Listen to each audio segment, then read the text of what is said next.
السلام عليكم ورحمة الله وبركاته. معكم قناة أورينت يور سيلف، وأنا حسين السيد أحييكم. علم جمهورية مصر العربية. عمرك سألت نفسك لماذا يتكون العلم المصري من هذه الألوان؟ ولماذا النسر يتوسط العلم؟ ولماذا تغير شكل العلم عبر العصور؟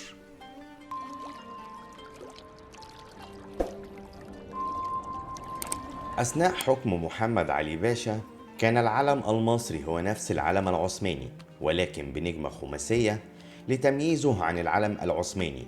ويبدو أن هذا النجم مستمد من الشكل الذي عرفه المصريين منذ عصور حضارتهم القديمة، وكان هذا الفارق في عدد أطراف النجمة، وهو الوسيلة الوحيدة في التمييز بين سفل الأسطولين المصري والعثماني. استمر العلم حتى تولي الخديوي إسماعيل حكم مصر. غير علم محمد علي في عام 1867 واستبدل به علما أحمر ذات 3 أهلة بيضاء، أمام كل منهما نجم أبيض ذو 5 أطراف. وكانت هذه الأهلة والنجوم ال3 ترمز إلى مصر والنوبة والسودان، أو إلى انتصارات الجيوش المصرية في عهد محمد علي في القارات ال3: أفريقيا وأوروبا وآسيا.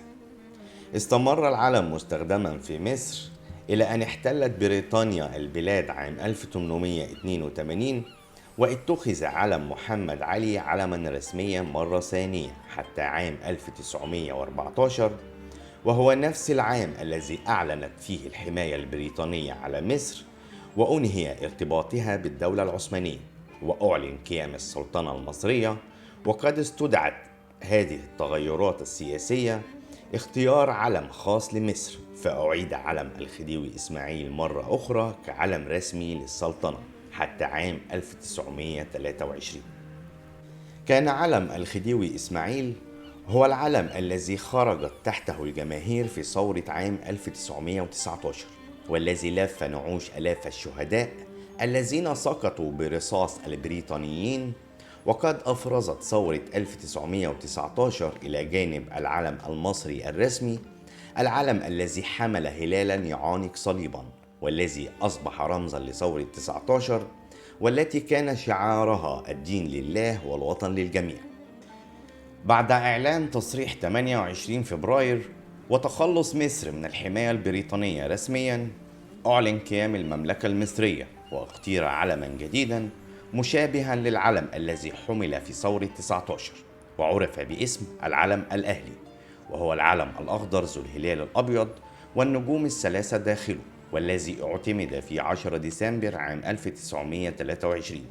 وكان اللون الأخضر في العلم يرمز إلى خضرة وادي النيل ودلتاه، ويرمز كذلك للإسلام الذي يدين به أغلبية المصريين، بينما النجوم ال3 تشير للأجزاء ال3 التي تتكون منها المملكة المصرية، وهي مصر والنوبة والسودان، أو ديانات أهل مصر ال3، وهي الإسلام والمسيحية واليهودية.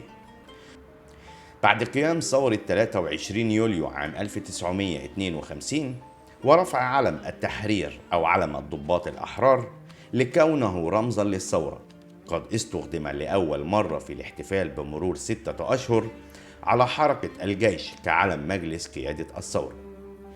وكان استخدامه غير رسمي بجانب العلم الأهلي الأخضر حتى بعد إعلان جمهورية مصر العربية وإلغاء الملكية عام 1953، وهو علم ذو 3 ألوان: الأحمر يرمز إلى دم الشهداء في سبيل التحرير، والأبيض يرمز إلى العهد الجديد أو السلام، والأسود يرمز إلى العهد البائد أو الاستعمار. يتوسط المستطيل الأبيض نسر صلاح الدين، وهو نفس النسر المنقوش داخل قلعة صلاح الدين الأيوبي بالقاهرة، والذي كان يتخذه شعارا للدولة الأيوبية، وهو نسر عريض الشكل أضيف له درعا دائري أخضر يحتوي على هلالا أبيض اللون و3 نجوم يرمز للعلم الأهلي. وتم نقش النسر في قاعة مجلس الأمة الذي أصبح الآن مجلس الشعب، وضربت العملات المعدنية وعليها نقش النسر العريض.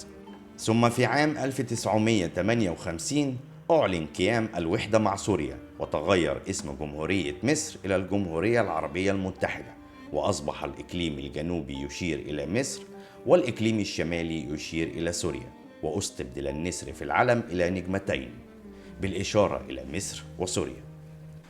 ظل العلم المصري كذلك حتى بعد الانفصال عام 1961، وإن ظل النسر المطور المماثل للحالي هو ختم الدولة وشعارها، ثم أصبح علما تقتبسه كثير من الدول العربية، وأصبح علما منافسا لعلم الثورة العربية الكبرى ذو الألوان الثلاثة الأخضر والأبيض والأسود، والذي اشتقت منه بعد دول المشرق العربي أعلامها.